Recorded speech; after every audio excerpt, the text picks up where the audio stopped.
Hey everybody, it's Bust with Battles with Bust number 349, and today we're going to be doing battle in a Champions Unlimited Gauntlet. And so for today's Gauntlet, we're going to be bringing out Ekko Jinx Sivir, and it's got a bit of flair to it. It's got a bit of exciting design that we may not be able to use once this upcoming balance patch comes up. And so Ekko Jinx, not anything new. This is a very predict-heavy deck looking to get a flipped Ekko on the board. With the flipped Ekko on the board, you can generate time tricks to continue to churn through your deck and build up a big set of card advantage, but the big thing you're looking to have is Chronobreak. Chronobreak is the one that revives all of your dead allies from the round, and then it gives you a rally, and so you can find yourself with a board full of a bunch of bad units. Voice of the Risen turns them into reasonable units. You attack with everybody, your opponent gets a bunch of good blocks because your crappy units don't have quick attack or anything.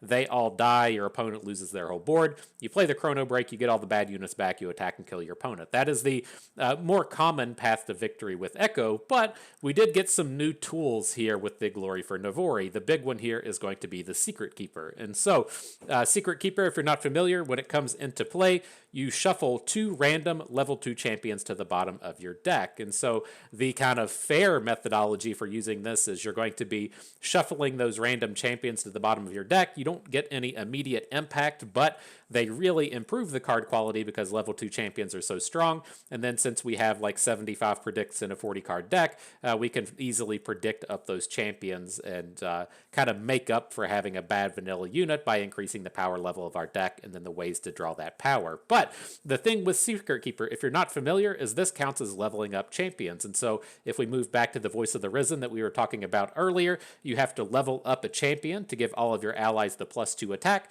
And so simply playing a Secret Keeper now activates the Voice of the Risen. And so we don't have to level up Ekko, we don't have to level up Jinx, we just have to put Secret Keeper on the board, and then Voice of the Risen is going to be activated for the remainder of the game. It makes it much, much, much, much easier to give this bonus to all of our units. This also applies to the Absolver. The Absolver card not currently in Standard, but has been used within this deck for quite a while. It's just extremely powerful to give your +2 attack flipped Ekko another +2 attack and Overwhelm.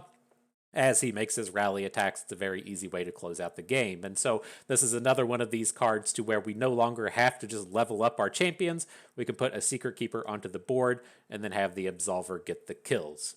And so that is the big change, the big difference here. The things I'm also kind of looking towards with this deck and trying out just a little bit if we can is we have the Ekko package, right? Ekko is the most common way that you're going to be getting your wins with this deck. That path that we talked about earlier where we load up the board with all these bad units, we get Ekko down, we grow everyone with Voice of the Risen, we attack, our bad units die, we chrono break them back to the board, we attack again and win. But you're not able to pull off that somewhat complex gameplay in every single game. Your opponent does get to interact with you, they get to try and kill Ekko, they can frostbite your units and kind of neuter your rallies. A lot of things can go wrong with that game plan, and so the current next best way to win the game is with Jinx, right? Jinx comes down, your hand is empty because all of these cards are so cheap. She's a very strong attacker. She comes down, generates the death rockets to deal damage directly to your opponent's face, and then draws a bunch more cards so that you can recover from your hand being empty. That's not a terrible game plan part 2, but it's most certainly been weakened since Super Mecha Death Rockets got weakened. And so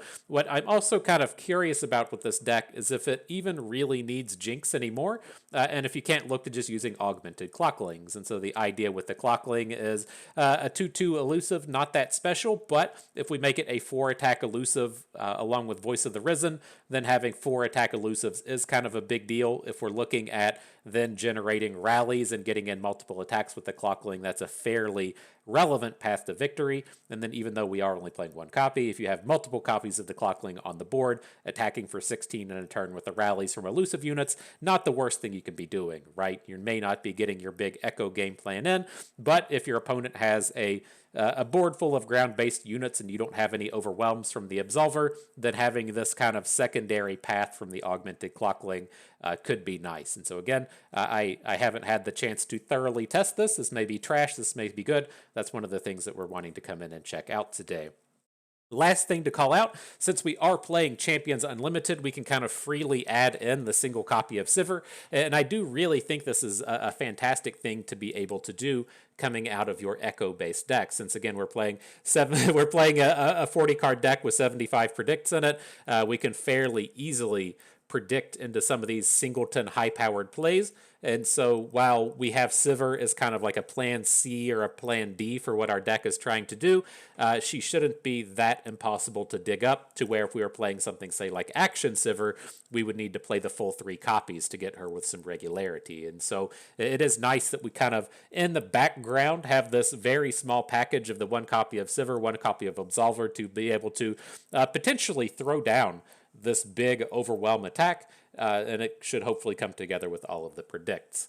The last thing I want to say before we dive into battle is I think this brings up a nice conversation about muscle memory. This is one of these concepts that I've talked about quite a bit as we did the first 500 or so videos all playing Expedition. Expedition went away, and then we jumped into playing Constructed because that was the only format that was there. And so the thing that I've kind of described as being a real hindrance is you have to be really familiar with a lot of decks as you play Runeterra. It's not like Magic is to where you can play like one deck. You can play your red deck wins deck in Standard. That pretty easily transfers over to Modern or Extended or whatever it's called these days.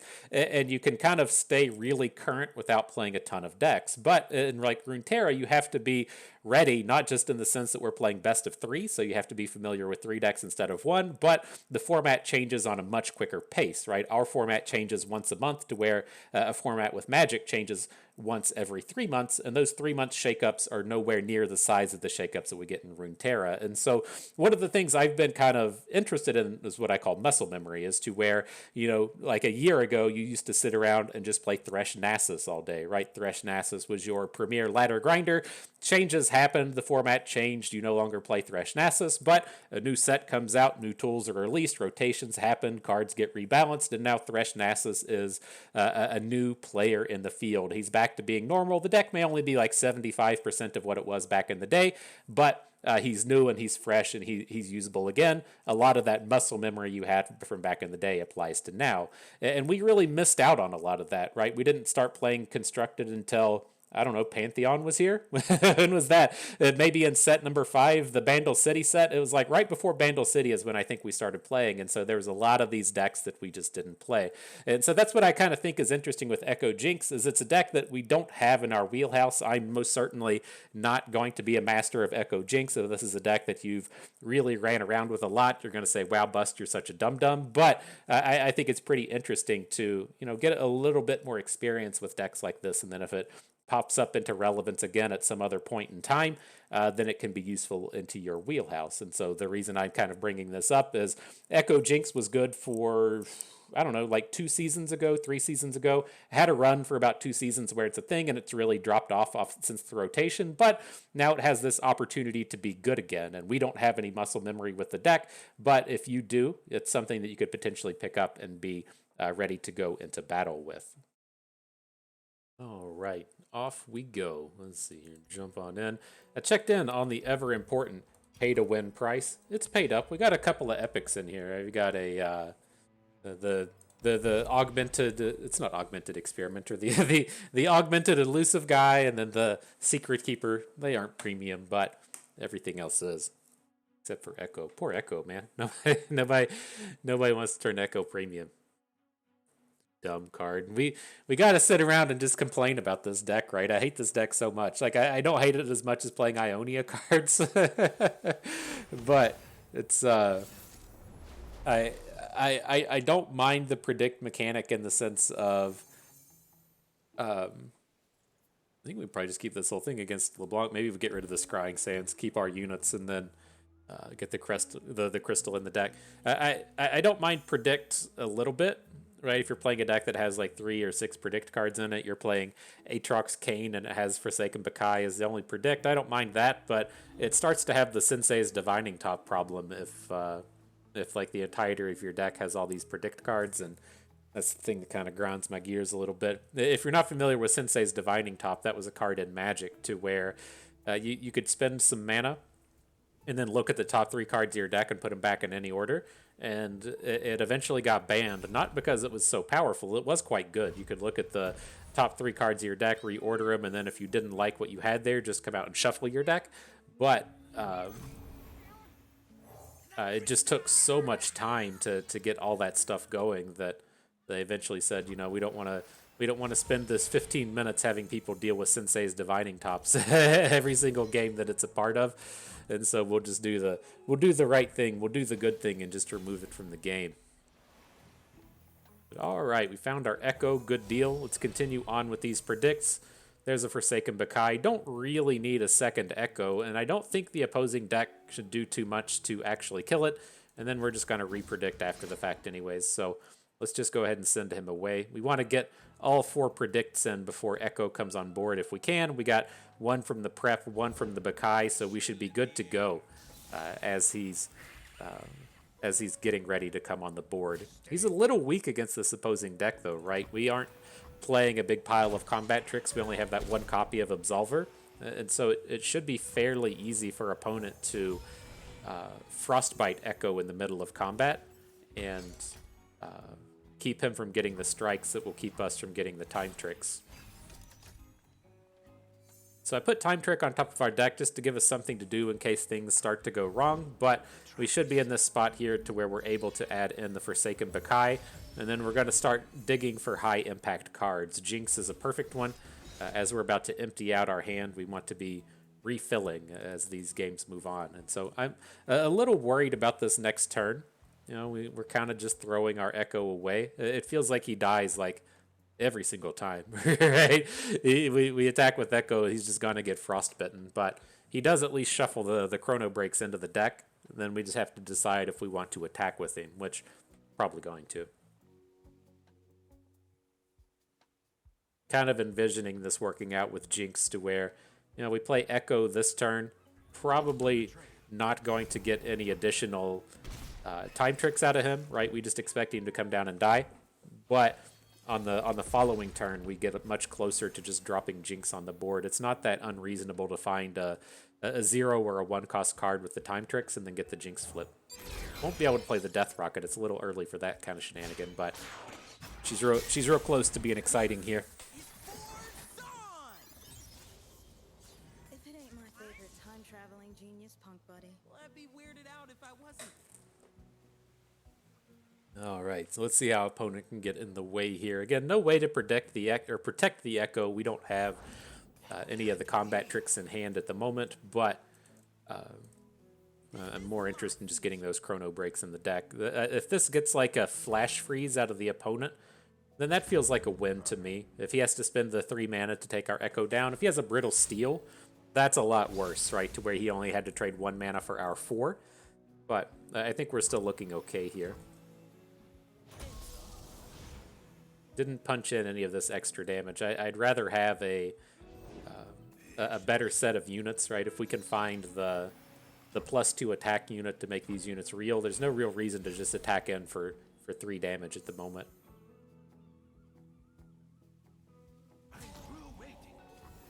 All right. Damage is in. We do have to worry now about him just killing us with Ash, but without something like Ash, he's not going to be able to he's not going to be able to effectively take down our units. Now, I'm going to pick up the Ekko here. I suspect he's going to follow up with an additional card and not just bank 5 mana on this turn. I'd kind of like to make sure our Ekko is at least safe for the moment from dumb strike cards, right?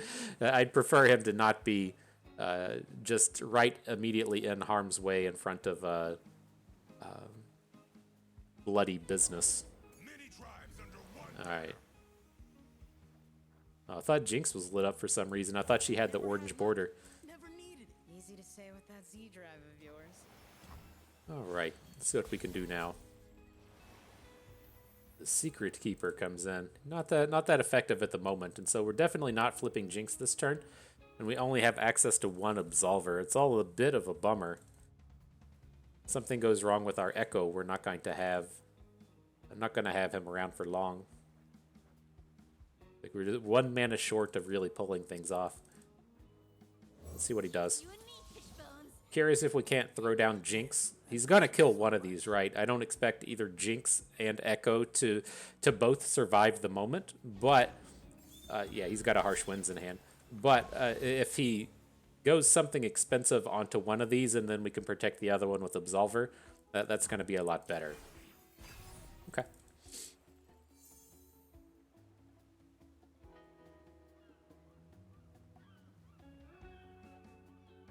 A little scary here. We can't burst flip our Jinx or anything here, right? A lot of times you'll find with Jinx you can get her into combat and then say play a Get Excited and discard a card and get her to flip with at fast speed.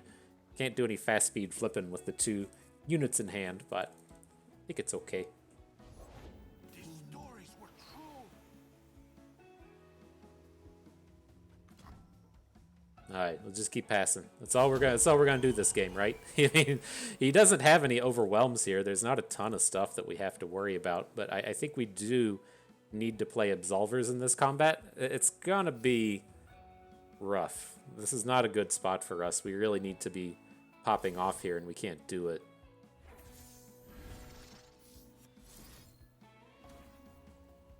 You made choices. Real good to see you. But can do something like this. We lose a handful of units, but Ekko survives at the moment. He probably can't lethal us here. The card that we would have to worry about for lethal would be him having a 3 Sisters, which I guess is on the table. Maybe we just block like this. So that if he has a strike, we're going to lose one of our champions anyways, but if he has a 3 Sisters, then we don't die. And then we can at least, say, clean up the Trapper with a Mega Death Rocket. Not off the table. We got 6 mana cards in hand, so we can definitely play it if Jinx survives.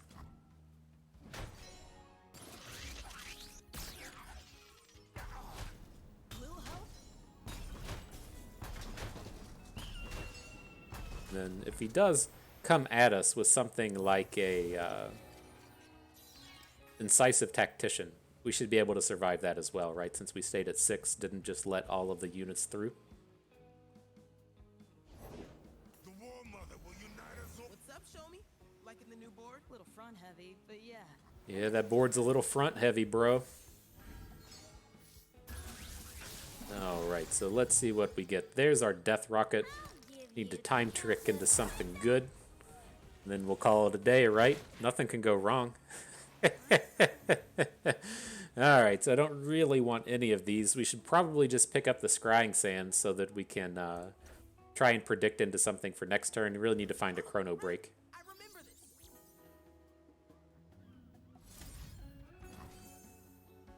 There goes the Death Rocket. At least kills the Trapper. Gives us a little bit better board presence here. Probably just gonna be Aurelion Sol in our deck, right? That's gonna be our level 2 champion off the Scrying Sands, huh? Just gonna say, give me a little bit of that Aurelion Sol. They walked around.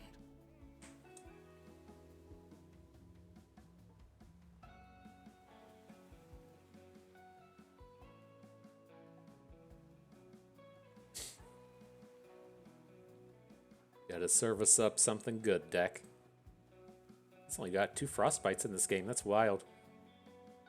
That's the major concern with falling so low. It's like, see, he has boards like this with all these 5/5s and 6/6s, but nothing has Overwhelm, so you don't actually have to worry about dying. But when Ashe comes down and makes the units unblockable, Want me to rewind? that's where things start to be an issue.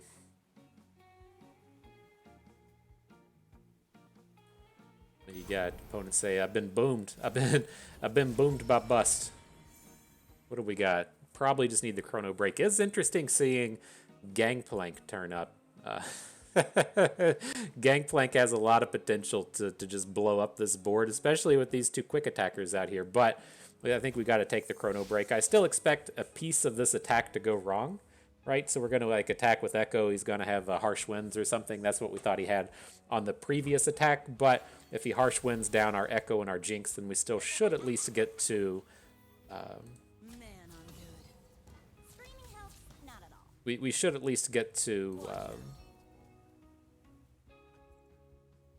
have our champions die and then resummon them. It seems like he may not be that interested in just playing flash freezes and then having our units disappear. right? There's a very real strategy here in the sense that he should probably play the flash freeze on this Jinx and then just not block her. So we'll see. I'm not entirely stoked about the attacks from these 2 health units down here at the end, but they're going to be coming back anyways, so might as well try and get those couple points of damage in. One arrow.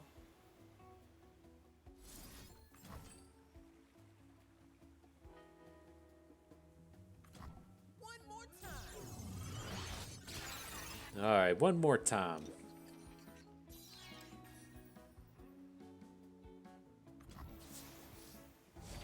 All right, play the pre-science. Ooh, and Darius is the other level 2 champion in the deck. We hit some big ones on there. We got some big boys brewing in the old deck piece. I like it.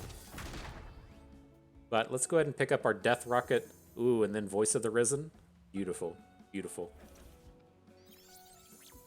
Turn all of our little guys into real units here. So I want to play the Death Rocket first, get this Avrosian Hearthguard off of the board.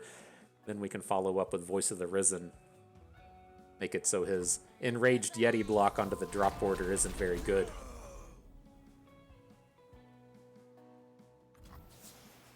Our stories, our struggles have built this empire. Man, I'm good. All right, everybody come in. With these, you gotta watch out for your Voice of the Risen. You want it on the right? You don't want your Voice of the Risen over here on the left, having it die in combat, then everybody losing their stats.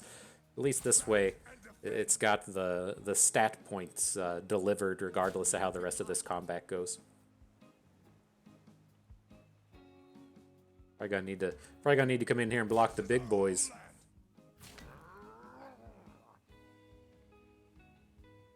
We killed his whole board. That's not bad, right? That's not bad. Nothing wrong with that. No backing down. Less thinking, more pew-pewing. You can get away with blocking our 3 units on the right so that only the drop border and the Secret Keeper come through. He only takes 7 damage, falls to 1, and then he can potentially do something with Ashe next turn. The thing that we can hopefully do, if this starts to be a problem, is to generate a Death Rocket. Looks like we won't be generating a Death Rocket now, but we might still be able to stop the Ashe from killing us. And then we will pick up another time trick from our Ekko, so we can maybe dig into something there.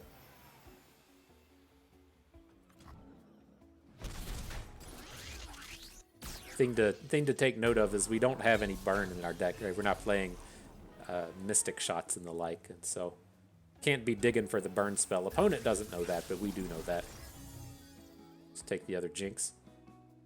The problem with Jinx is,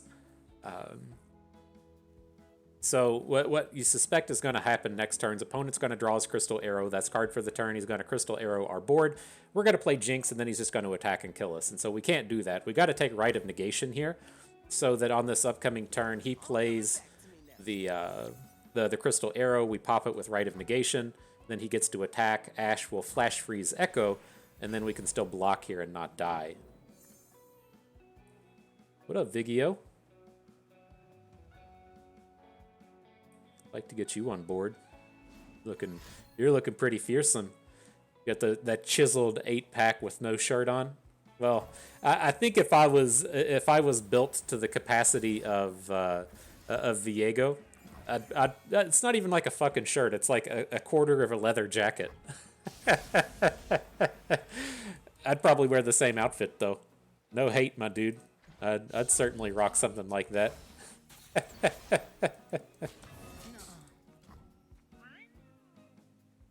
All right, though. Unfortunately, we can't get the big guy on board. He's a little bit too expensive at the moment, but he does have this potential to just start killing Ashe, right? He's already flipped, and so if things don't go exactly how we want on this upcoming turn, then he can survive and then just pop the champion at round start. That would be pretty cool. And so as the board stands, even if he hits a flash freeze off of this, right, we're going to attack with everybody. He has to block. We can't fearsome up, or we can't shrink the units enough to let the fearsome get through, but we should get out of the turn with Viego being alive, since he can just Scrying Sands whatever blocks him. Gotta focus. about put some card onto the board. Curious what that card would have been. Should have been a not unit card, right? You saw the card come into the middle and then he pulled it back. I'm curious if it was like a bloody business or something. Something interactive that we can hopefully get around with this Scrying Sands.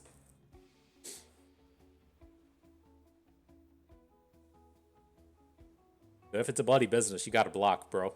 You can't risk having a spell come in, a Rite of Negation or whatever, and counterspell it and then just die because you didn't block. You got to get this Ash out here in the middle.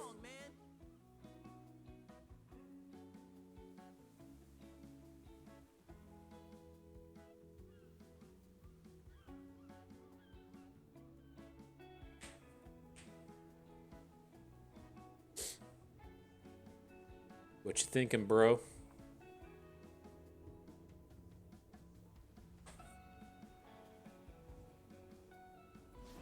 Here it comes. Didn't block. My dude, my man. Should have got the block in. It's unfortunately not enough to get out of this, but we do want to shrink up his unit so Viego doesn't die, and then we'll get to... don't need any of this. Then we'll get to kill Ash with Viego at the start of next turn.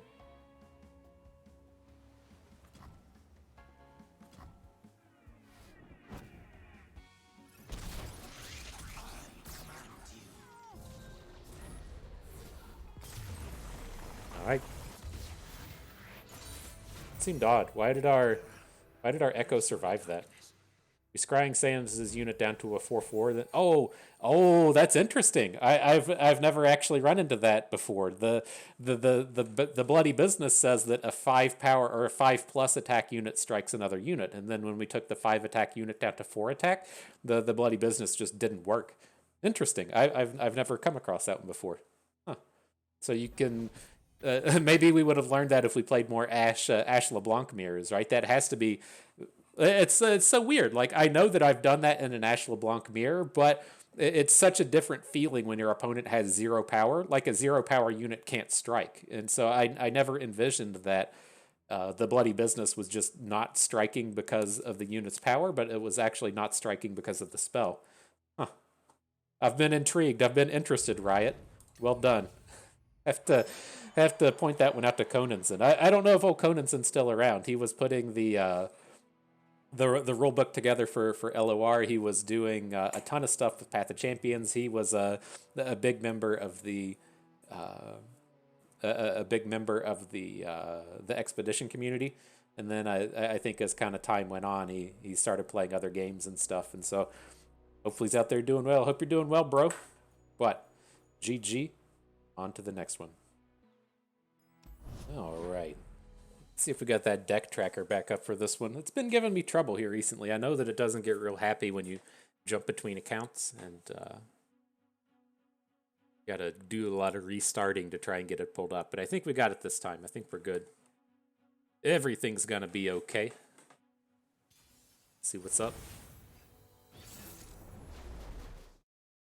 All right, Samira Leona.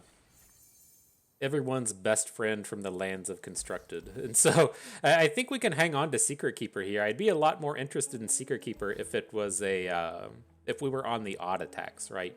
So that we could kind of get out in front of some of the opponent's plays. But, you know, we need to give it a shot. We need to give it a go, see what turns up with it. So we'll hang on to it here. See if we can't shuffle in some Vigios and some Dariuses into the deck. Yeah, I hope the new people are turning up and they're saying, the fuck is this guy trying to say? Is he out here trying to pronounce all these cards? What is Vigio? What was the other one? We had another one in this deck. Feral Prescience, right? Feral Prescience in here. Maybe we'll add in an Emperor's Diaz before the day is over with. So good at saying the card names right. Like, this dum-dum's out here with this hick-ass voice can't even pronounce a card right. Good stuff. All right, though. No attacks for the turn. We predicted the Voice of the Risen to the top of the deck. I think that it's going to be okay in this spot. We got this real unit-heavy hand, and we're about to drop the Secret Keeper. And so I think we don't need to be, like, hard digging for Ekko. I think that we can pull off you know, big scary units here starting on turn 4, especially with this like 1, 2, 3, 4 curve that we're doing. I think I'm happy enough to forego the Ekko in this space. Now here, do we want to put a block in front of the guy? And I think that we do. Like the space that we're about to run into is we're going to play the Voice of the Risen next turn. Our units are going to grow up to 4 power, and then opponent's going to play something to take the Sun Guardian up to 5 power. And so we might be limiting our opponent's ability to use this dum-dum at this point if we make him a little weaker beforehand. Turn it like so. So we'll send these in. Pale Cascade will be a little bit problematic, but outside of that, this attack probably just has to be let through. Fall, heretic! It says no. Kill my medium to good units with your bad units. That's what he says. That's what he's saying. He says, look out, bust.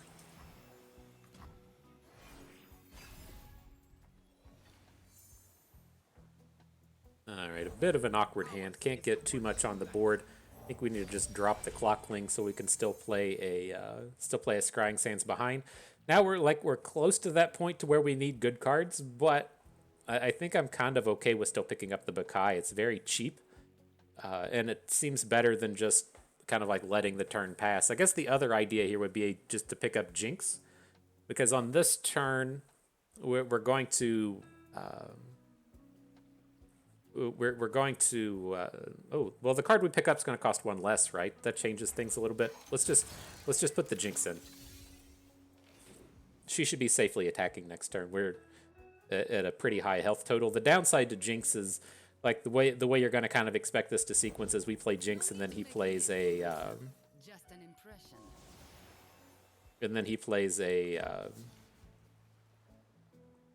Leona. Just gets the stun on her. But our hand is pretty powerful even if she's not directly on the board. About to get run over though. We got to protect this Voice of the Risen. He's going to put the Flair onto Sun Guardian. So kind of problematic. Oh, he goes on Samira. Interesting. Hope they're watching. Behind ya. Interesting. Our stories live on.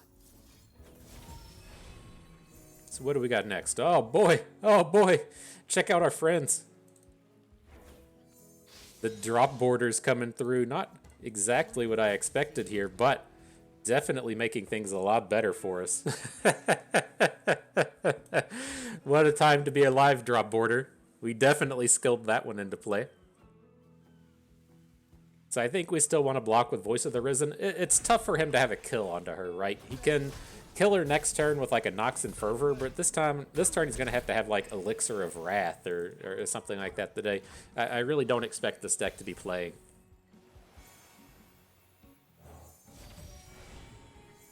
Alright, drop in the Bakai. I do see Ekko turning up, but we're about to just spew off our hand. Don't think the Scrying Sands is going to make it for the turn. In shining sunlight. Just you and me, Fishbones. And them. Oh, part of the plan, I just made up. Is it worth the Jinx attack? I mean, he's only got 2 cards in hand at this point, and so if he has a Pale Cascade, then this is pretty bad. But if he doesn't have... Let's just leave her back. I have to imagine if this game drags on, we're going to be fine. And it feels like the value we get out of a reasonable Jinx attack here is we're either dealing 6 damage, which isn't super relevant, or he's going to have a card... or I'm sorry, he's just going to block. Like, it just... It doesn't feel right. It feels like the times where that attack has something positive happen, it's just some irrelevant damage or we get this bad unit. And the times when it's bad, it results in us having a dead Jinx and opponent drawing a card off Pale Cascade. Bask in the light's radiance. Alright, let's get you on board, Ekko. Say, I got this neg2 attack thing for your Leona. He's ready to battle. If it ain't my favorite time-traveling genius, punk buddy. Well, I'd be weirded out if I wasn't. Gotta know, shenanigans are afoot, right? That one makes more sense. That one makes more sense. Unfortunate day for you, Voice of the Risen. So we just want to spew off here, right? We want to get the death rockets in hand. I think so. Let's see. Let's just play some cards. Chronobreak for whatever. Whatever. Now with time trick. Gotta care what we hit with this one. I'm on a roll.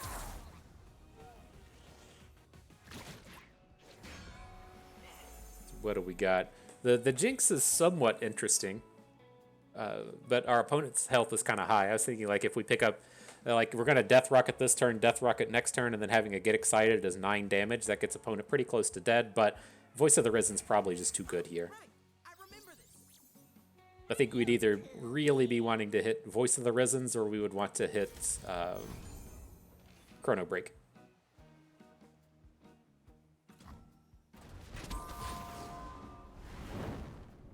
Man, what a turn. I wonder how mad opponent got when we predicted into double drop border.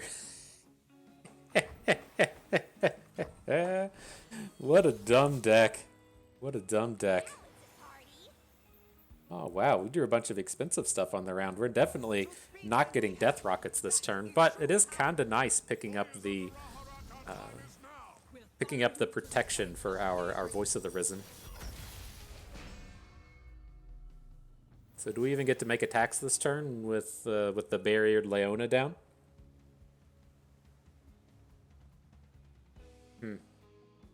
It's kind of tempting to just go ahead and slam in with the Ekko at least. I kind of like sending... Well, it's like I like sending everyone in, but it doesn't feel like it really gains us anything.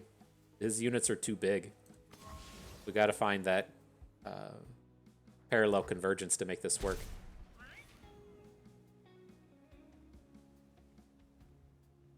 Not parallel convergence, the Chronobreak.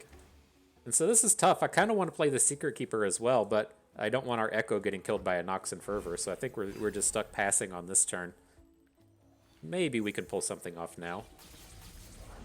We will not suffer unbelievers. They will not escape punishment. Can't always Rite of Negation the stun, but he's not very close to killing us. I think that's fine. Behold the sun's holy light.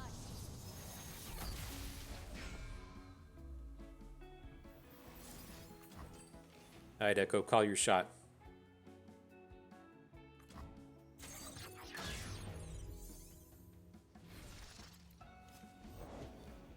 And a Priestess gets the stun number 2. That one will land on Ekko again. Not really worried about this. These cards aren't that scary. If he hits us with his 2 biggest units and the Sun Guardian and Ravoon, that's only 14 damage, and he shouldn't be hitting us with his biggest units here. Glorious light rains down.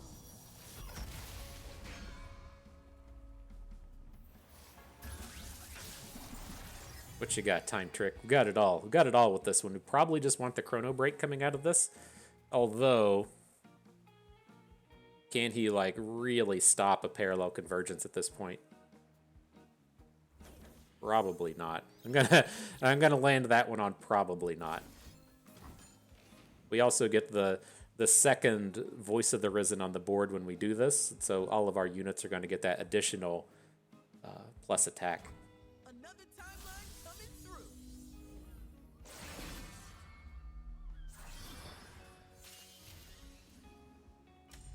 And we get the free draw with Sivir. This is another one I'm curious.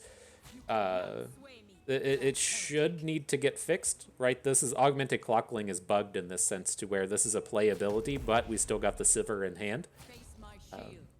Riot said that there's problems with having the predict attached to this ability, and that's why you're able to summon it and get the cards when you shouldn't be.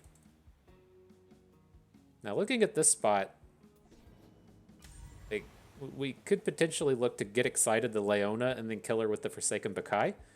But I mean, I don't really even feel like that's necessary. I kind of like having the Rite of Negation back behind, and now that he's losing 3 of his 6 units, and we still have all these units back to block with, I think we just let it go.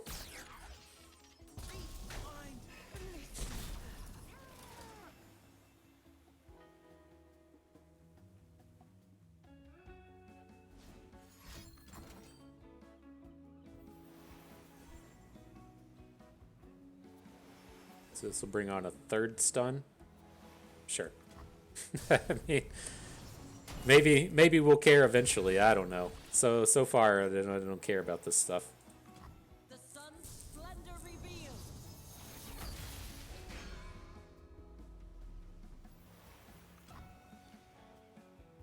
Oh, should have time trick just in case he passes. I can't imagine he ever passes here, but probably should have used the time trick. Let's see if he takes down Ekko or Jinx. Like the Ekko at this point isn't super important, right? They've got the handful of everything. We've got the Chronobreaks into our deck. Like losing out on Ekko, you know, makes me sad a little bit to be losing our friends, but losing him at the end of the day is not crippling. Less thinking, more pew-pewing. Less thinking, more pew-pewing, bro. That makes a little more sense, taking down the voice of the Risen. These are my streets.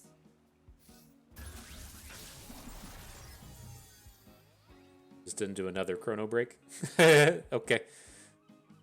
We can. I'm not certain how Chrono Break revives units, right? As we come down and lose 3 units on the turn, we've already lost 6 units. I'm curious if that's a left to right thing.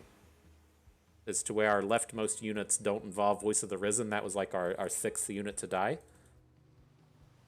Maybe we just hang back with the Chrono Break until next turn. We're going to have this still really high-powered board next turn that's going to look good with a Chrono Break.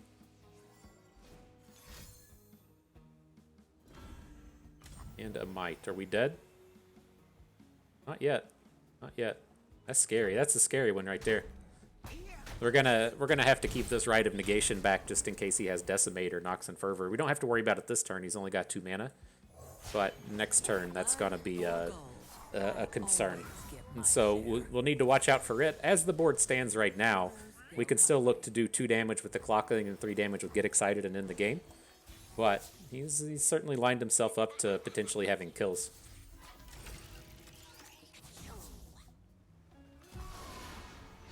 But let's start with this one. If his kill is Decimate and not Nox and Fervor, then we can put our kill spell to the left and then have a little bit more reactivity, if you will.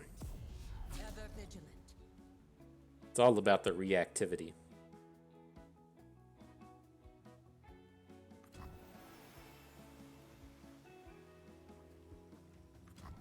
Okay.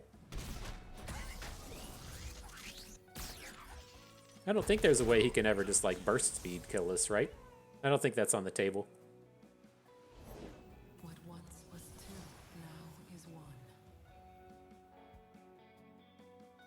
So if we Chrono Break, we'll still have 7 mana. So we're good in that sense.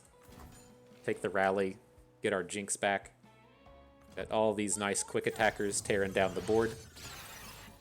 And still have our burn kill.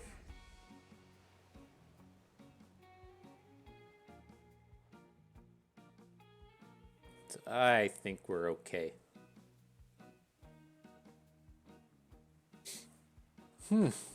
Might. Who plays Might, man? Might's a dumb card. Might is a dumb card. Alright, there we go. He's tapped down to 1 mana at this point. Just go ahead and go for the gold. Go for the kill. Call it a GG. And there it is. Rip it and roll it. Good day, my dude. Oh, this is a perfect day for me to say rip it and roll it to you all, right? I didn't realize it was going to be 420 as I was making this video. I didn't realize that was going to be it for the release day. So you're welcome. You're welcome. We'll see if we can drop some more of those references in there as old butt stuff 420s bringing the battles to you. Right. Next battle. And so yeah, if you're not familiar with the name Bust, I used the moniker YOLO Booty Time as I started my ventures into the world of League of Legends. But moving over from League of Legends into Blizzard, the name was too long by one character, and so you couldn't use the name YOLO Booty Time anymore. And so I switched to the name Butt Stuff 420, which fantastic name. It brings you much joy. I have to assume that if old Goonie Shot that we're doing battle with was up against Butt Stuff 420, and then he just got his whole day memed away as we as we blow them up with Ekko Jinx, he would be a little bit upset. You know, it sounds like the kind of name that a 12-year-old would come up with as they annihilate you on Call of Duty, and so they've been using the old moniker Butt Stuff 420 for quite a while. But then, as I wanted to get into making content and stuff, I figured if you want YouTube to pay you money or something, you probably can't use the name Butt Stuff 420, and so I shortened up the name. And so you take the first couple letters of butt, and then you take the first couple letters of stuff, and then that gets you into bust. And so that's where the name came from. And so it's nice to get those references in on such a fine day.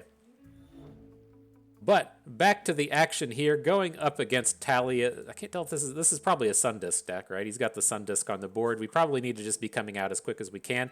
I don't think we want any of these cards. I think the card that we're going to have to be searching for is trying to find the Voice of the Risen. So we'll let those go. We already have one copy of Ekko in hand, so we can get him on board and get him attacking. But I'm more interested in finding the Voice of the Risen right now. We got a lot of predicts to chop off here, so hopefully we'll be able to find one across the course of these few cards. All right, not in here. Well, ooh, yeah, we'll be flipped with Ekko before it comes to matter, so we can churn through all this stuff. So we'll Ancient Prep, sub drop border. None of these are the card we need. And then the pre-science will be the last predict we play for the turn. Hopefully we find the card we want. There it finally is, right at the end of the day. Cool. And so we do have to make a real decision on this turn. And do we want to add the Voice of the Risen, or do we want to add the Ekko? The thing that's frightening for us is if he has the removal spell, the deal 4 damage to a unit thing, then I don't know if we can really win the game without our Voice of the Risen. And so I'm just going to go ahead and drop this kind of a bait Ekko. It's going to at least shuffle the time tricks into our hand. It's going to activate the Voice of the Risen, so we actually have a leveled champion. And then ideally, as his burn spell comes through, gets eaten up by Ekko. And now that we have the Chronobreaks into our deck and the Voice of the Risen is already spent, then we don't have to worry nearly as much. I don't think that did what you wanted. Good move, though, man. Good move. This is the thing to where, that's a very good lesson that old Goonie Shot just showed you how to do here, right? He expected his Rock Bear Shepherd to be big enough to take down Ekko, and he was wrong, right? And so he put his 5/5 dude in front of Ekko, and then he said, oh shit, my unit is too small. And instead of making that look like some kind of play that he thought was going to be spectacular, he just pulled it back and put his shitty unit out here. You don't have to sit around and be like, oh man, I fucked up, but now I have to make it look like I didn't just fuck up, right? It's okay to say, oh man, I just fucked up. Now I need to fix this, right? I got to sort this out. I got to figure out how to get the game back in my favor, and just throwing away his best unit is not the way to do it. So, props to you, my dude. Now with this turn, I didn't want our Voice of the Risen to be loaded up with the vulnerable, so we played the drop border first. Now we can put the Voice of the Risen back on top, grow the entire squad. We should be good to boom on this next turn. Fair enough. Could have maybe gotten away without losing a unit here, but I think this is okay. Then I'll take the free time trick.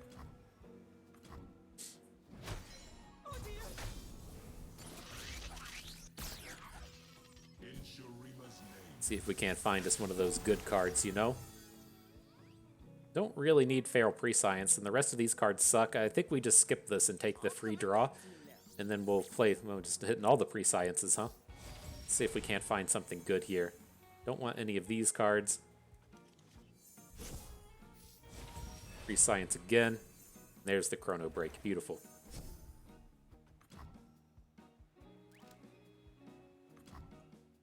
Can't hold all these coins, bro.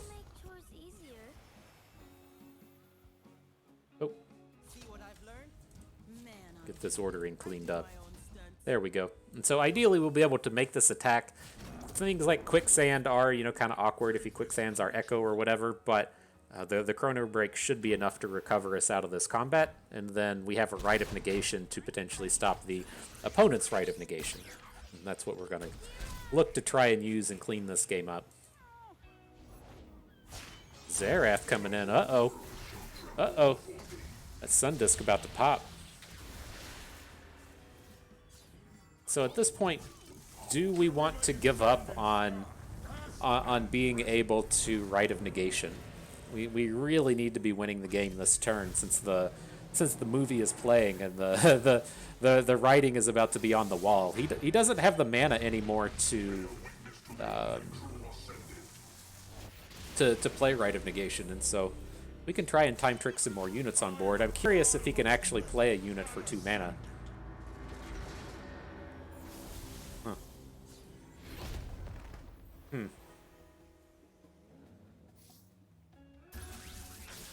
So let's see. We want to pick one of these, right? Probably go Chronomancer. Well, there's no difference between the Chronomancer and the Bakai, right? He's not going to be playing any removal spells. And so let's go with the Bakai. And this way, if... I don't want Voice of the Risen, I just want Jinx at this point. At this point, if he has something weird like a removal spell or something, then we could potentially get out of the way.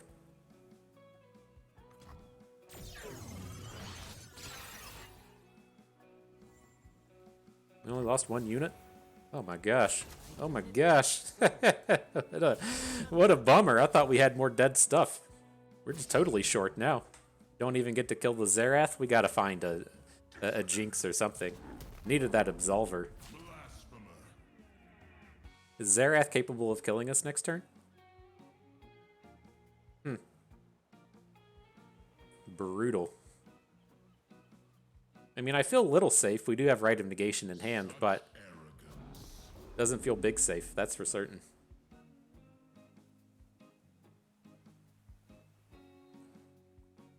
Round start, deal 5 to the weakest enemy, or the Nexus if there are none.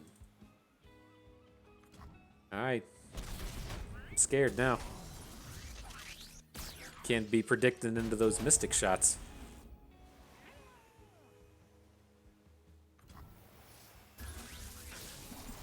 Some good. Alright, there's the Jinx. The downside to Jinx though is we have this Rite of Negation, right? We can just play it. That's certainly on the table, but we gotta empty out our hand. We have the mana for this. We're 1 short. Can't even do it, right? We got 8, 9, 10.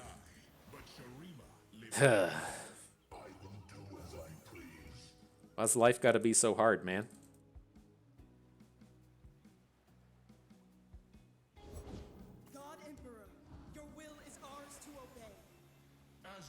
Still feels like a fairly safe turn, though.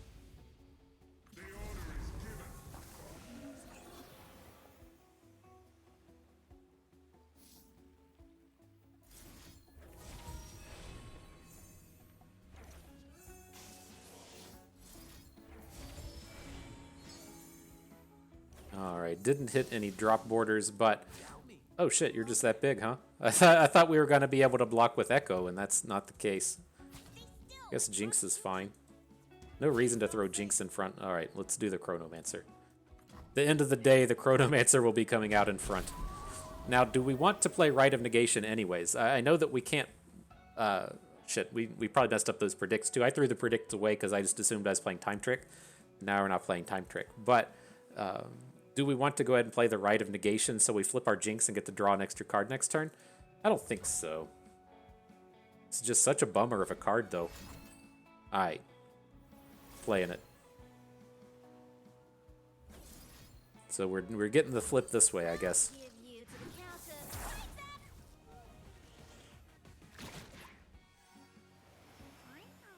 One mana short. Sad day.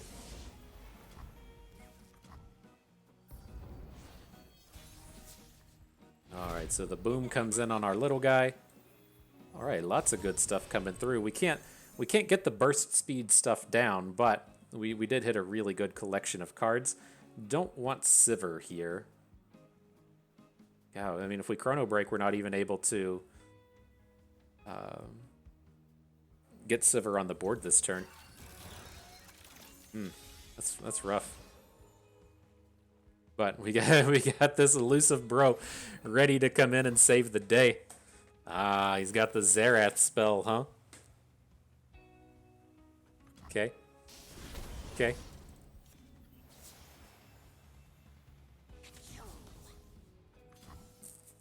No right of negations, please. No right of negations.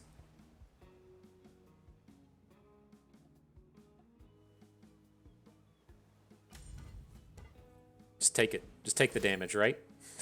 Oh, we win. Perfect. Nice.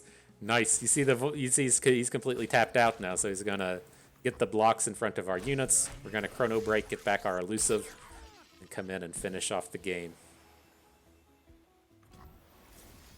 Nice. Completely planned it that way. Completely planned it that way. Where's our dude at? What the fuck happened? What did we do? Did he get obliterated? Oh, that thing, did that obliterate? Does Xerath say the units obliterate? If an enemy unit would die, obliterate it instead. Oh my gosh. Oh my gosh. Not what I was intending on happening. Well, we at least still get to attack, right? Smile, it's called gunplay. Take a couple of these units off of the board. I assume he's going to hang on to Xerath. Xerath gonna shoot Ekko next turn, so getting us in another spot to where we can maybe make a death rocket. This game has been so many highs and so many lows. We don't want any of this stuff, but like we need a burst speed spell so we can drop our Jinx. Well, that's not gonna happen. All right, we'll just take the random. Whew, oh my goodness. All right, the game continues. I forgot we can't just like throw down a bunch of time tricks and hope it works, right? It's not the way the game works. Gosh, what a grind fest.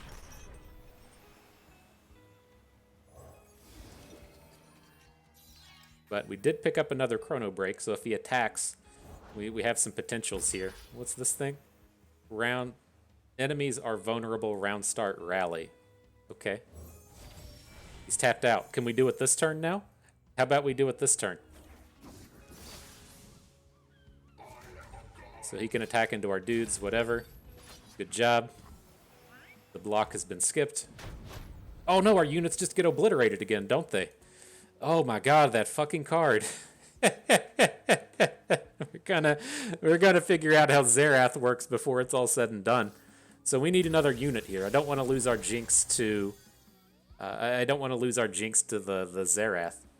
Pantheon's in the deck, not doing too much, but alright, we're gonna figure this out eventually, my dudes. The Kai in, and then a Jinx. Okay, so Jinx will let us get excited. Whew. I wonder how many Jinx we predicted through, and I just completely missed that angle. I wonder.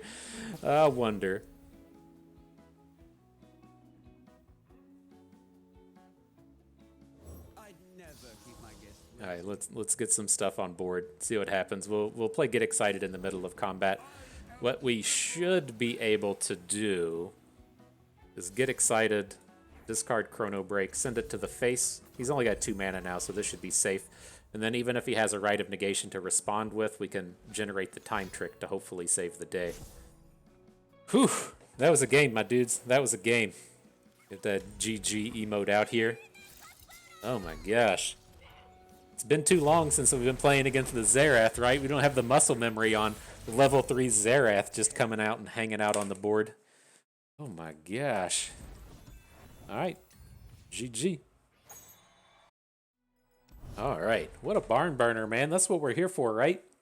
That was one of the things that really got me with this past season of Runeterra. Was it felt like so many of our matchups were just like so super close. It didn't really feel like Like we were playing a blowout game, then our opponent would play a blowout game, then we kind of go back and forth with just like these games that, the winner was very clear very quickly, as to where these games, it might just be because we had to play so many games against Fizz Samira with the idea that they have that burn package right at the end of the game with the Samiras, and you really got to squeeze your butt cheeks for the survival of the games. But man, it's nice to have nice back and forth and crazy affairs like that last one. That was fun. It was a good time. All right, let's see. Let's see if life gets a little bit easier here. Let's just start slapping dudes onto the board and find a lead off with the ancient preparations. We already got Ekko, so we shouldn't need another one. And then we're just going to predict behind. And so I don't think the Secret Keeper is that big of a deal when we already have the Ekko in hand. I know it's kind of the namesake of the deck that we're bringing today, but I don't think it's a big necessity to immediately go after it. Probably let Jinx just go as well. We already have another Secret Keeper in hand anyways. The Scrying Sands is kind of interesting. Maybe we pick it up. It's cheap, and we're going to be looking to get our to get our Ekko into combat here kind of quickly. And as like a really weird set of champions over here, it might run into a little bit of combat problem. So pick that up real quick. This is a cheap card, right? All right, here come the combos.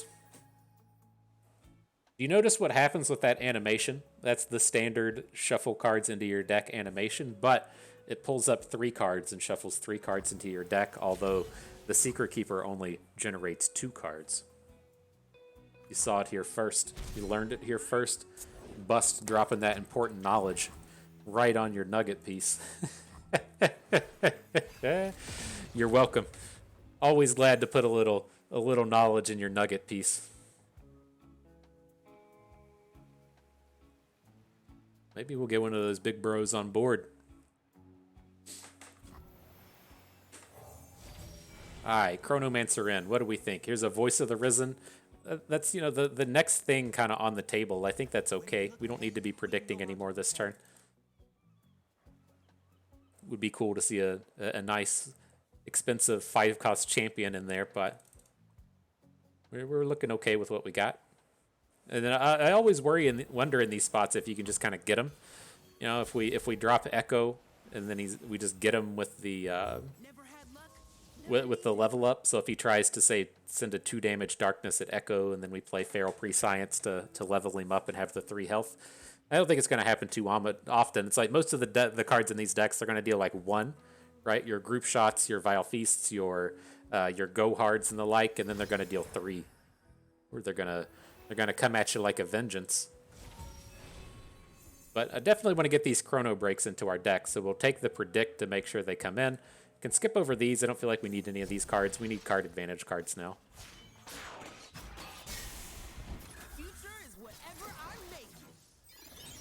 So we'll be looking to dig either a big champion, something making Chronobreaks and the like, not entirely counting on Voice of the Risen.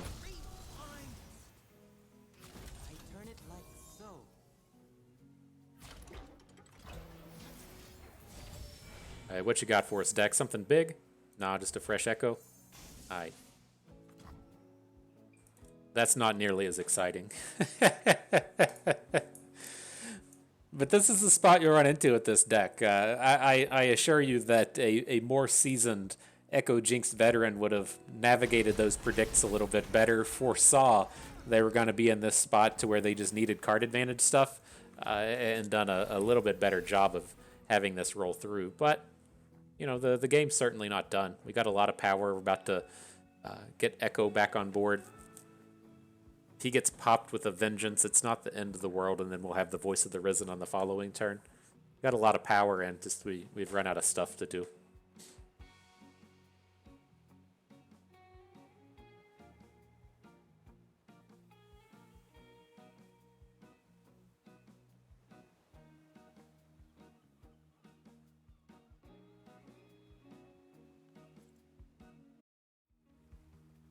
All right, not sure what's going on here. Maybe opponent said, oh, your board full of 2-power units is too much. It's too much for me, Bust. Get that out of here. Might have been what happened. Dropped his phone in the toilet. Crazy Night Bob dropping crazy phones into crazy toilets. Oh no. Oh no.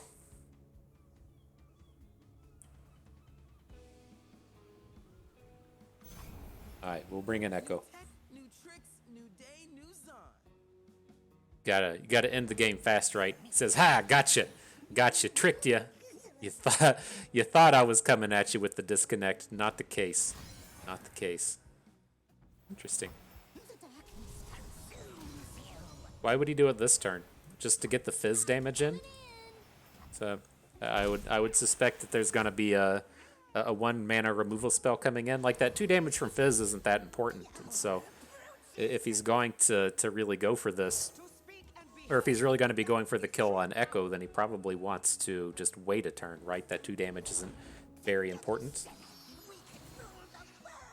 Yeah, I'm gonna leave that to you, little guy. It can be undone.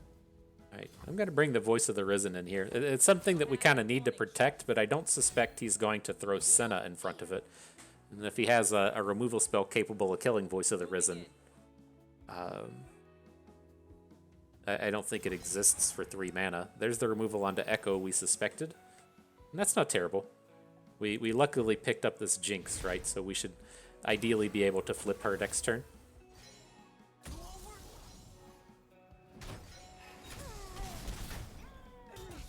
we got him to 5. So that's pretty close as far as death rockets are concerned.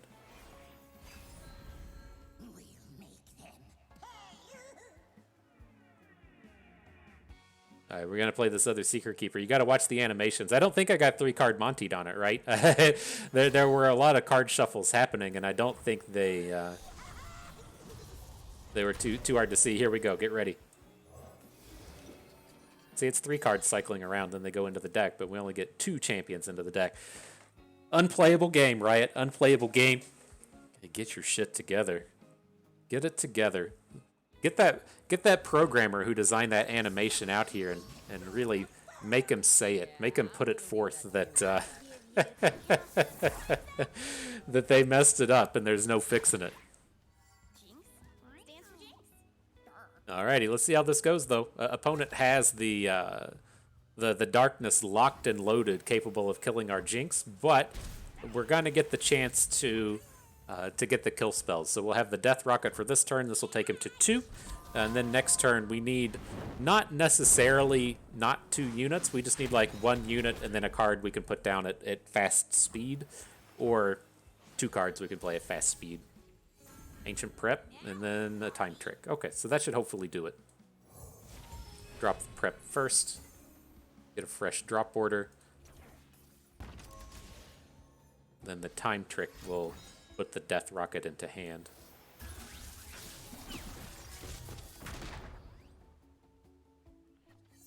Anything cool in here? Why not Augmented Clockling, right? Got our opponent at 2. It's pretty relevant having a 2-power elusive when the opponent is at 2.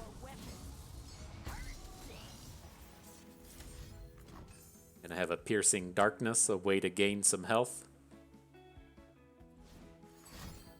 Signpost. Sad day. Well, we might have done it, fam. We might have done the business to Crazy Bob. I'm pretty certain Fizz can't counterspell a Death Rocket. It doesn't target. Spells and skills targeting me, right? Doesn't target.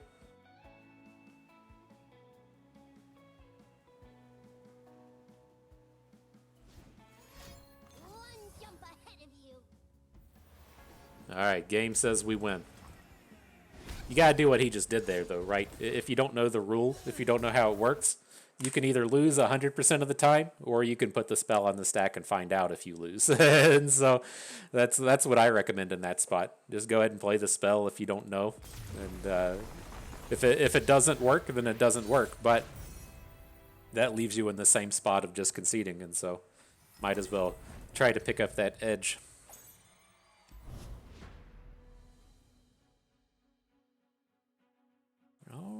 All right. Next battle.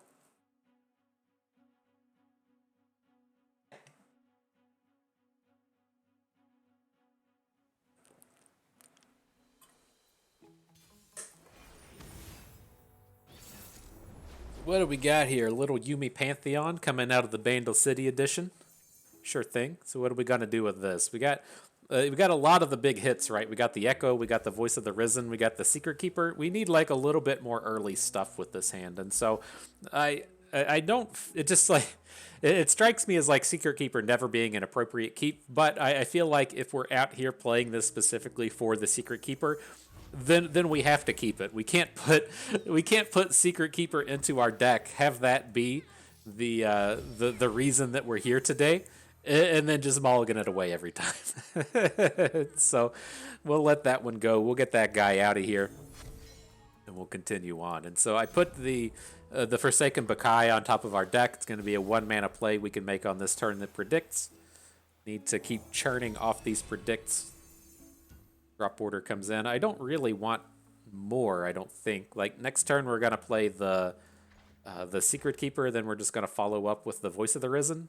I think we need to start picking up our big plays. Out here making the big boy plays, you know. Opponent not making the big boy plays. Nothing coming down on the first 2 turns of the game. Mystic Vortex. Aight. It has been decided. It has been dropped. Here comes the aggression.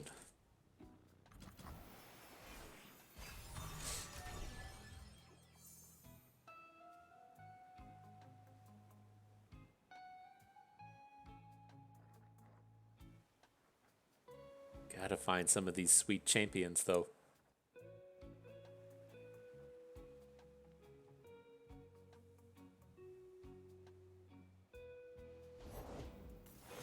And the Gem Crafter. Got it. Haven't seen you in a while. We had fun times. We played one battles with Bust with the generous Gem Crafter. It was a pretty interesting experience trying to make this guy not terrible. I can't even remember how we used it. I know there were of course a lot of gem generators in the deck, but we were using it with Revna. That was actually a super fun deck. Now that I think on it again, you have the Gem Crafter on board. You play a bunch of spells, and then those spells put gems onto the Revna in your hand, and you play Revna and give all your units like +8/+8. Yeah, I remember that now. That was a good time. That was a good time. We must tell our stories, lest they be forgotten.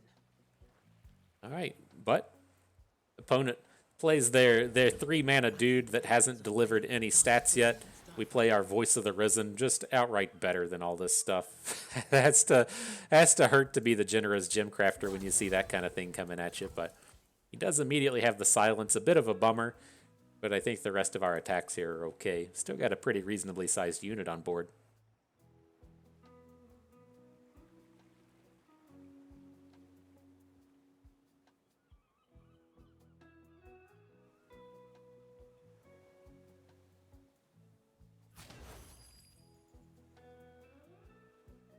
All right, the block's rolling through. I'd like to play a spell this turn. And it's like, it doesn't really do us any good to play Time Tricks, right? Because we're going to predict and then immediately draw it. I would have liked to have played the Scrying Sands, but I guess with the way the board was set up, that was just never really going to happen. All right, I want to be finding our good cards at this point. I'm ready to play, bop, and knock over some cups. Haven't had a chance to bitch about Fallen Feline yet. I hate this card so much. I'm glad that as we're playing the deck, we get to come out and say stuff like this. I really hate Fallen Feline as a card. You just run into so many games that just come down to whether or not your opponent predicts into the Feline, and or predicts into the Hexite Crystal. It just doesn't feel that fun to me, ever. Literally ever. It's not a fun game to play, and so like to see that dum-dum out of here. So what do we got now? We got a Draven. I'm curious of what I actually feel about the spinning axes, given that if we need to empty out our hand, it can be a bit of a hindrance. But it should be good enough, right? That should be good enough. We can just discard one spinning axe to the other spinning axe if we need to get rid of them. Draven Tom, he should have shown up in the pool party skin. That's a definite negative to what's happening here.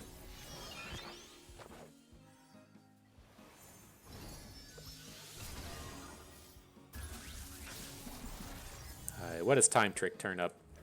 It's probably about as good as a Jinx is going to get. Rules are made to be broken. Like buildings.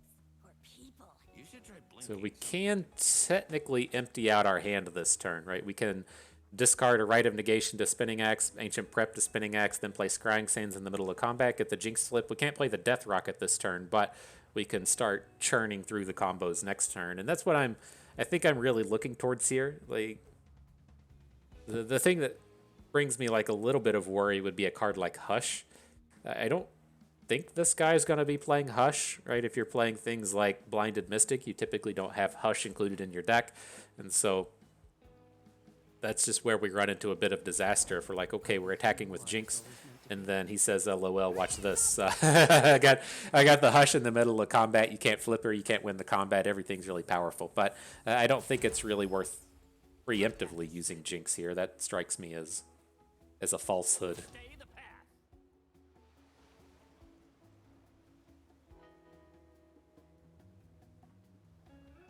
You notice we have the axes.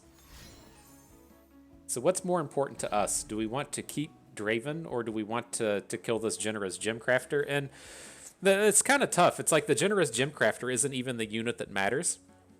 The unit that matters is the Yuumi, and Yuumi is still coming out here leveling up. I think that we're just going to look to, I mean, I guess it's pretty easy to do it this way. To Scrying Sands the unit. These cards, Voice of the Risen isn't a terrible draw, but if we're going to want to play Death Rockets next turn, it is. I think it might be a little too expensive for us. Let's skip over all these. And then we're going to try and kill the Gemcrafter. This may not work. Time for the moneymaker. Right? If he has another combat trick in hand, it's going to protect the Gemcrafter, but I think we're still building up nicely. Oh man, I guess the thing I should have considered with Jinx next turn is we're going to have Spinning Axes off this Draven. And so we could potentially just discard stuff to... Oh wow, he does have the Hush. Interesting. That was really lucky for us to have that Hush not hit Jinx. Okay.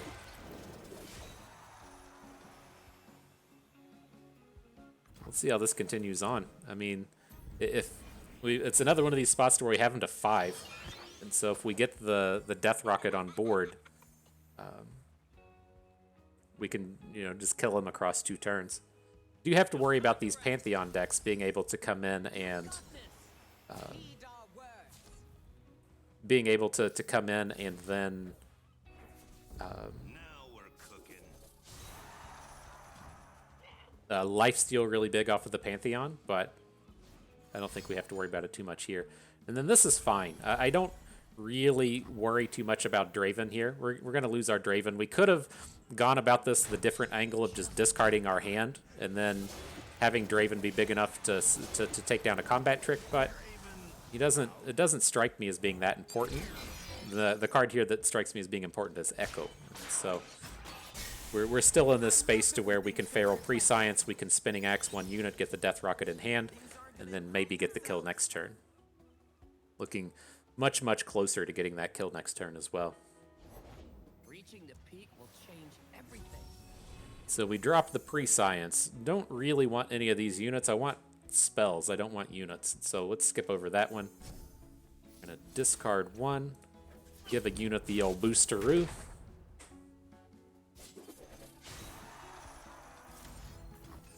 Incoming Death Rocket. And we should hopefully be in a good spot next turn. Got that Yuumi off of the board. He can replay her, that's for certain, but only having 1 blocker is the big key with getting that unit away. Where'd we end up this time, book? Alright, see what we can do.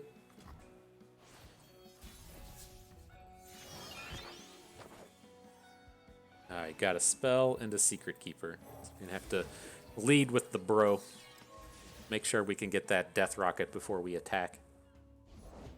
She called me betrayer. She scorned me. Come on, Fishbones. I don't wanna. I don't wanna. Old Fishbones. But not a bad round. I think we're good. He has to have the answer to our board and then also have the answer to the Death Rocket. It's a pretty tough ask when you only have 4 mana. But all right. Victory unlocked. GG. See if we can't take this one to a 6-0. Get this final battle taken down.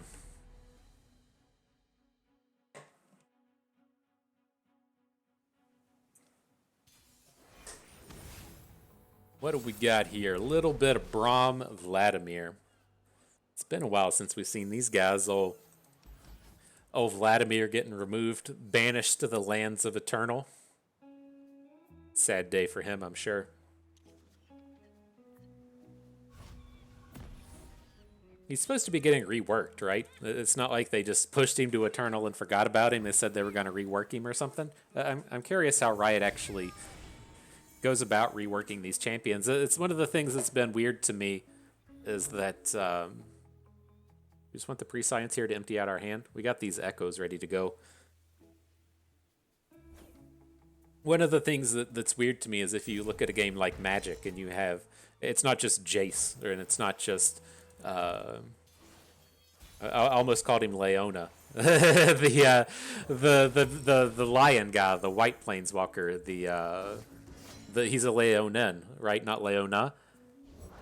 Gareth? Garen? I'm never gonna get it. But you know, they named Jace as all the different names, the Mind Sculptor, Jace the Prodigy, whatever all the various names are, as opposed to just calling him Jace. And then they gave him the subtype Jace so that you couldn't have multiple versions of him on the board at the same time. I'm really surprised that you don't have like Ekko up at the very top of Ekko or something so that he's the only version, and then you have Ekko the, I don't know, time traveler, you have Ekko the sump smuggler, you have all these different versions of Ekko from that point forward, as opposed to just having him be the singular version. I'm sure that they have some kind of thought and idea tied to having these champions be multiple versions in the future. Right? You just have champions that are just so popular compared to other ones. You got to get like 3 and 4 copies of Ashe, and so I'm interested to see what they do. But here, this is kind of an interesting spot. We haven't shown that you can do this with Ekko just yet. We talked about it a little bit earlier in the sense of some of the shenanigans you can pull off with your fighting around darknesses and doing stuff at burst speed. We're gonna get this Ekko up to 5 attack in the middle of this combat, and so we want to see if he'll come in and take the bait, which it looks like he's set to do. So he can still get out of this. He can play stuff like Troll Chant. He can have a Brutal Steel or something, but we did have the flip in the middle of combat here to take down this unit if he doesn't have another card.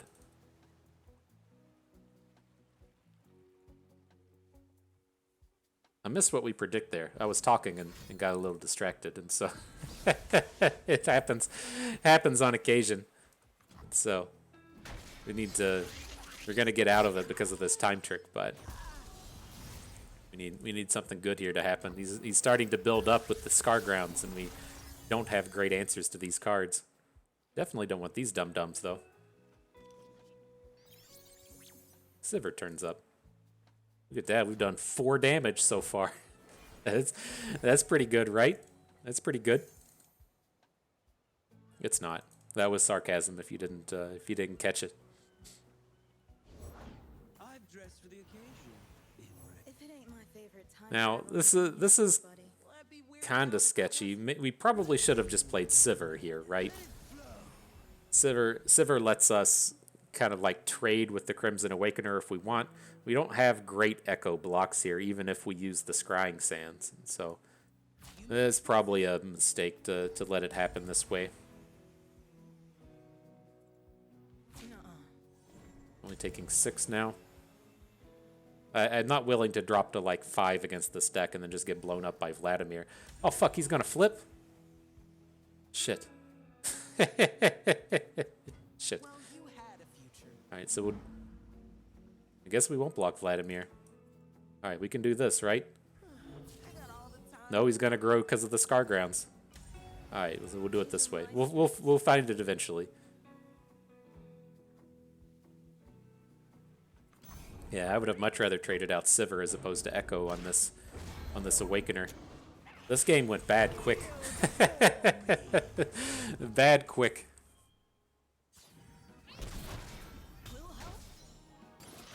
Little help time trick, we need it.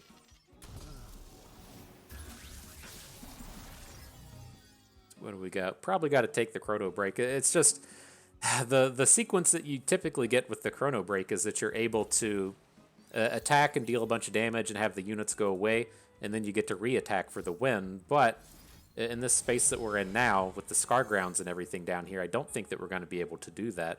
And so it's like we really need to find our Voice of the Risen. Like, you even have a lot of downside with Jinx here, given that if you play Death Rockets, it just makes all the opposing units stronger.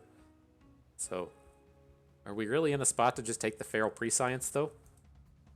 God, that feels so bad. Alright. Alright, game. Gotta have something good happen.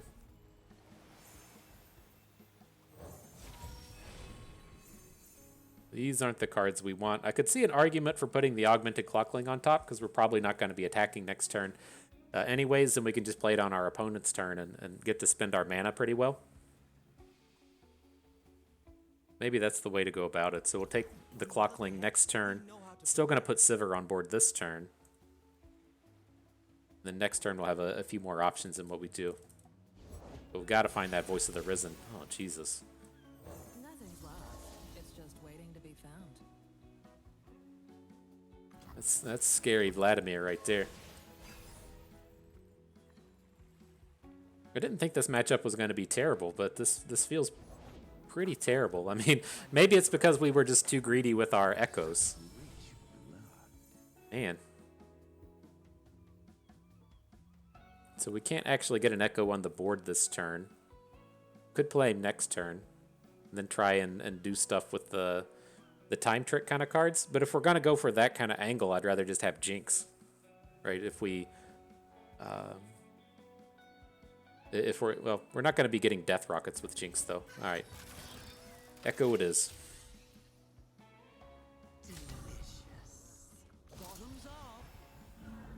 Can't block a unit with Fearsome. We gotta figure that one out.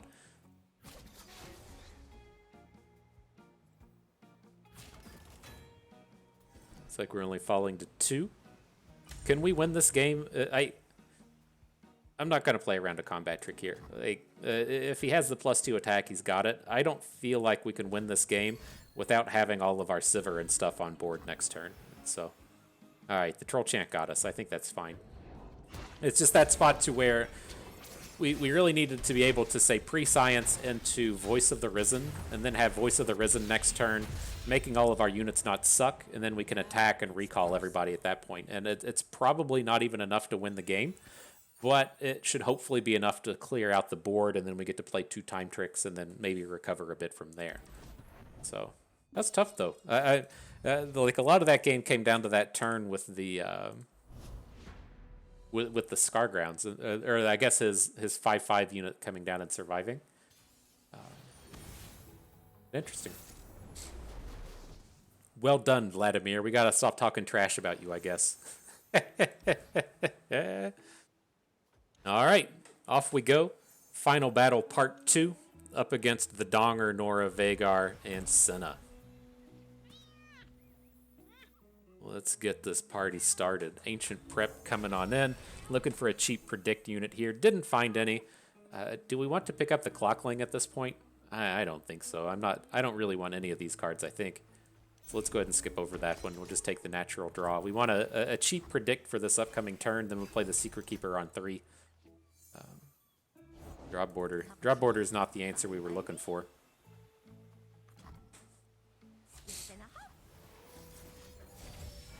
See where that Predict gets us. Well, there's a Chronomancer, but we're not really going to have the time to add it to the board. Kind of interested in Rite of Negation, even though we're not going to play it for a handful of turns. I guess the thing is we don't have to play Ekko on turn 4. We can play him on turn 5 and be kind of okay with it. And so with that in mind, I think we'll play the Secret Keeper here on turn 3. On turn 4, we'll try and play that dude we just predicted to the top, the 2/3 Predict, and then we can look to add Ekko on turn 5. He'll be flipped on turn 5, and we can get the Chronobreaks into our deck. If you please.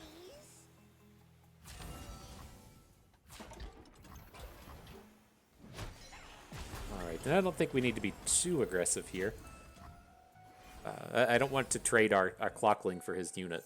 And he's gonna be able to do some good shenanigans a few turns from now. Goes everywhere.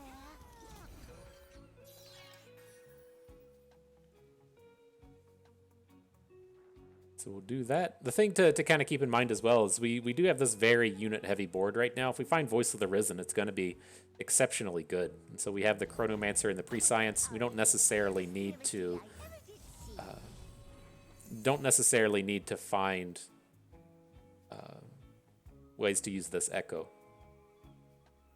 Not quite interested in Sivir. She's a little too slow. We're sure to save you cake here. Don't really want any of these either. So we'll go with the Prescience. Hang on to drop order for the moment. He's not coming down this turn.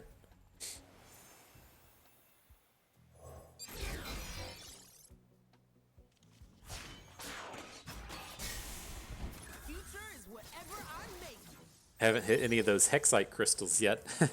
as you're gonna see the opponent load up the board with all these small dum-dums. You'll say, boy, that would have been a nice time to hit a Hexite crystal.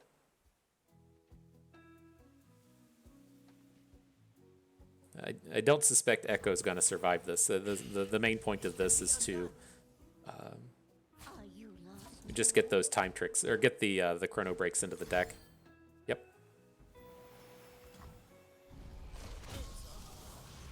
Interesting giving up Nora. I wonder if he's just going to have a second Nora in hand. Yep. Joy is a good look in a book and a cat in a lap. And then there's our Voice of the Risen's. A day late and $1 short, aren't you? So I think we're kind of stuck with it. We're in this spot again to where we really want to find some card advantage-y kind of cards, but like there's just not enough hits. I don't want to be taking a random draw next turn. Oh boy, C's Voice. Nice work. Get that extra summon for Nora for no work. It's not a bad day at the office. Surprise, surprise. Hi, deck. What can you do for us? We must tell our story. Need some magic to happen here. Give us one of them good draws. Jinx. That wasn't Jinx. Hold it steady. This is brutal. Alright. Well, getting ourselves into the real final battle. It's coming here upon us. see what we can do. Gotta get yourself into that spot to where you got the 2 losses. You got a lot riding on your potential trophy winnage. That's tough. We probably got a little. I don't know if we got too aggressive in that previous game. Maybe it comes down to a lot more of just accepting jinxes into your hand than we weren't allowing. It's tough. All right, though. We got our namesake Secret Keeper. We're going to hang on to 1. See if we can't find some earlier plays. Of course we don't. And so we're going to be counting on these champions, counting on these Secret Keepers. We're going to turn up something good. It's going to pop off. Feeling good about it. Say no rush 15, it's okay to cry. No units here in the early game. I take it back. We got the feline. But you could see in that previous game how good the feline would be when it kills every unit on their board except for the rando 3/3. Getting a nice 5-for-1 for no effort feels pretty good. Such a dumb card. We'll never draw it. That's just the way life works. Both broken. Well, we'll physically draw it. We'll never predict into it, right? We've bitched about it way too much to predict into it anymore. Interesting.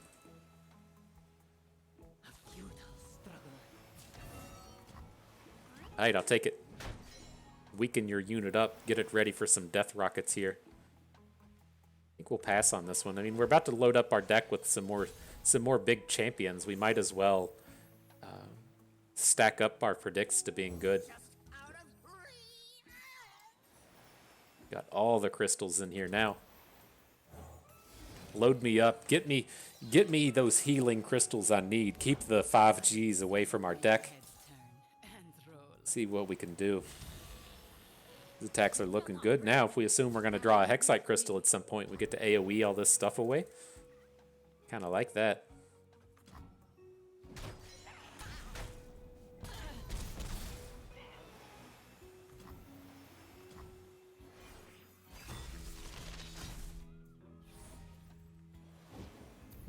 He overdraws the entrancing lure. LOL.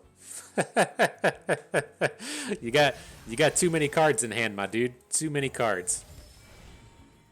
What is this, karma? When you play a spell, copy it. What can we do with that? We can copy time tricks, but we're not going to copy too much other stuff than that.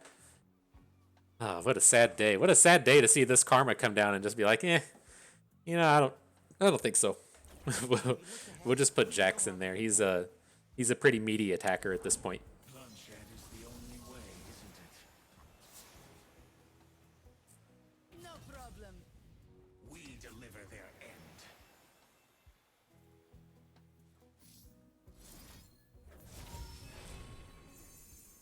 Oh no, we just shuffled away our dum-dum, didn't we? We shuffled away our Jax. That's not awesome. Alright, well we don't want any of this stuff. Let's see how this combat goes. We can block the Samira with the 2-3, right?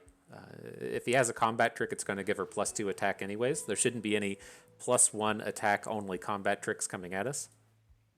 So I think that's safe.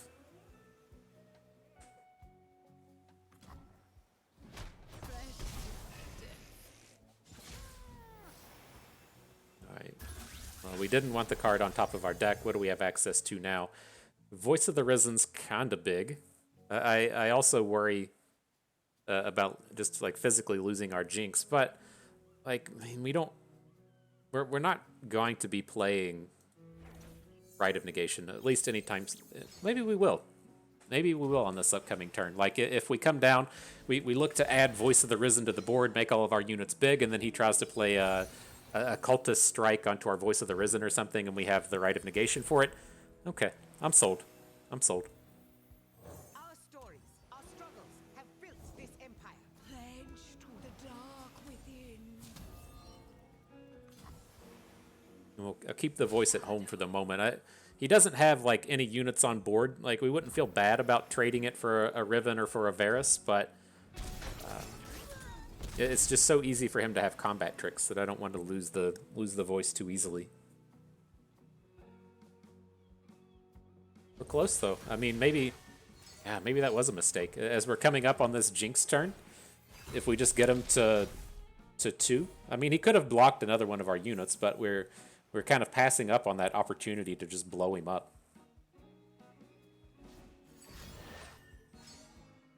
Even a fragment snuffs out lives. All right, how OTK worthy is this? Is this turn gonna be? Varus is at 6. He's definitely gonna flip. We're gonna see the sword come down. Might just be dead now. We can Rite of Negation the sword, and then look to play a Get Excited. Get Excited's not enough. She's about to go up to 4.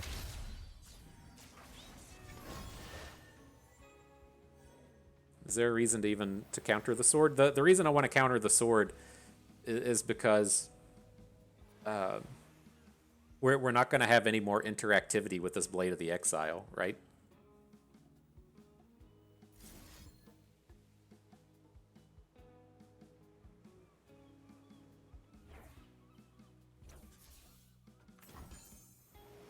So let's kill off our small unit. He's also got this flair in hand, right? So if he puts Challenger onto one of his units and then looks to hook in our 1 health unit, gives him more opportunity to get the kills. Man, we might have ended up losing this one. He's got 24 on board.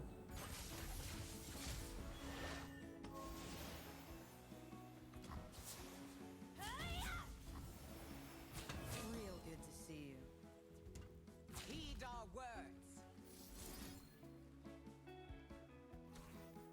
Varus already up to 10? He is. So if he adds more spells, he shouldn't be able to level up the Varus anymore. Like, playing spells won't give him any more bonus attack. We can still die here, right? If he's got a +2 attack for Riven, because Riven's in hand or whatever, then we'll lose to that. But shouldn't be able to, say, pop off a Flair to deal 2 to face and then a +1 to Varus. Or 1 to face and then 1 to Varus. Oh, gotta push that commit button. But probably dead, right? I think if we were in the space here to where, right, if we'd attacked, that's the problem. We should have just attacked with the Voice of the Risen as well. And then on this turn, we could have looked to have played Jinx and then get excited to face or send the Death Rocket to face. Like, I don't think he's ever going to block there with the Riven or the Varus. He does get the opportunity to play another unit, which could have come down or something, but yeah, I think we probably punted that one. I didn't look well enough into the damage that he was dealing, and I even more so than that, I should have assumed that we are just going to die on the next turn, and we need to give him the opportunities to play some of his cards, right? At that stage of the game to where your opponent is going to flip their Riven and they're going to flip their Varus, you have to do something to win the game before it goes into the next turn. And even more so than trying to be in that defensive mode to where we were protecting the Voice of the Risen, we should have been recognizing that we need to be proactive here and get those attacks in. So, good stuff though. A good set of games, a lot of learning going on, a lot of learning happening, a lot of good things to talk about in that one. And so we could pull up this deck and talk about it a little bit more. If you're wanting to bring this out here on your own, my kind of takes on what that we had happen with this were, I wasn't particularly happy with Sivir. We never really ran into any spot to where she was going to be particularly effective, so I think that she can go. And then the Secret Keepers were kind of memey, right? It is kind of cool to be able to use the Secret Keepers with the Voice of the Risens, but I feel like at the end of the day, you can easily enough flip an Ekko or easily enough flip a Jinx to where that little bit of nonsense isn't that necessary. And so you have so much selection in your card draw between all the predicts that you can kind of navigate into hitting Ekko when you need it. And I know I've heard like a lot of high-level pros complain that they've lost their Ekko Jinx maxes because they just never saw an Ekko throughout the course of the game and stuff like that. But I feel like that's probably pretty high variance when it happens. And it shouldn't warrant enough of a problem to where you now want to play Secret Keeper. And so I could easily see it going. And I was actually quite impressed with the amount of times that we were able to pop off with Augmented Clockling. And so I feel like you could probably take this deck, cut the Sivers, cut the Secret Keepers, add in another Absolver, and then kick the Augmented Clocklings up to 3, and then be in a pretty decent spot. Because the Clockling was doing a lot of work there, right? As you saw a lot of those games to where we were like, oh shit, we just need something to do now. The Augmented Clockling is very much a good something to do in that it just comes down as an elusive. It's a unit. It gives you a card draw, gives you a predict. Like, it kind of does the entire package. And I could definitely see some of these matchups to where, say, like when we were playing against the Scargrounds deck, as to where we're in the spot to where our ground-based units aren't really doing anything. We saw a very similar thing when we were playing against the Sundisk deck, as to where the opposing units were just too big for our ground units to actually connect, but we were able to attack with Augmented Clockling, give it some boosted stats with the Voice of the Risen, get a rally, attack with it again, and do 8, or in the case of playing more of these, we could do potentially 16 damage. And so I think it's a very realistic and good plan C, having access to these things. And so I think it would probably be a fit. And then again, the potential downside to playing all of these Clocklings is it can make it challenging to flip your Jinx. And so I definitely see the ups and the downs with it. It feels like, to me, the ups were a little bit better than the downs, but I definitely need to get a little bit more experience with the deck before I could make some definitive comments on that. But nonetheless, good stuff. I had fun with that. I hope you did too, because that is going to do it for us today. And so I hope everyone enjoyed the video. Hope you maybe learned a thing or two along the way, and you had a good time watching. So this is Bust and we thank you for being here.